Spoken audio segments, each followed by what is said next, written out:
যেখানেই জনগণের দুর্দশা দুর্গতি, আল্লাহ আমাকে বাঁচায় রাখলে আমি ওখানে চলে যাব ইনশাআল্লাহ। আমি গেঞ্জি পরে আপনাদের সামনে আসার মানে হচ্ছে যে আমি এই এলাকার মেহমান না, আজকে থেকে আমিও বাঁশখালীর একজন মানুষ। আপনারা রাজি আছেন?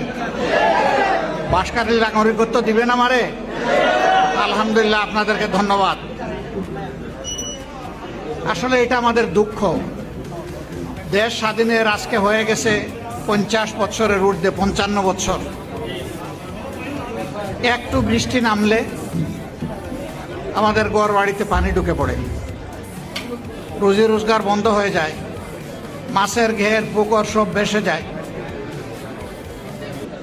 আমাদের গরু ছাগল পশু এগুলা নষ্ট হয়, ক্ষেতের ফসল নষ্ট হয়। এক একটা বন্যা মানে বাংলাদেশের এক একটা দুঃখ। আর কিছু এলাকায় প্রায় প্রতি বছরই এটা লেগে আছে, এর কোনো সমাধান নাই। কেন থাকবে না? সমস্যা যেখানে সমাধানও আছে সেখানে।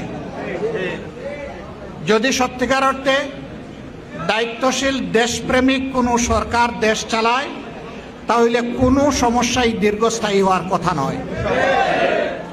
কিন্তু আমাদের তো বছরের পর বছর লেগেই আছে। তার মানে কি? তার মানে হলো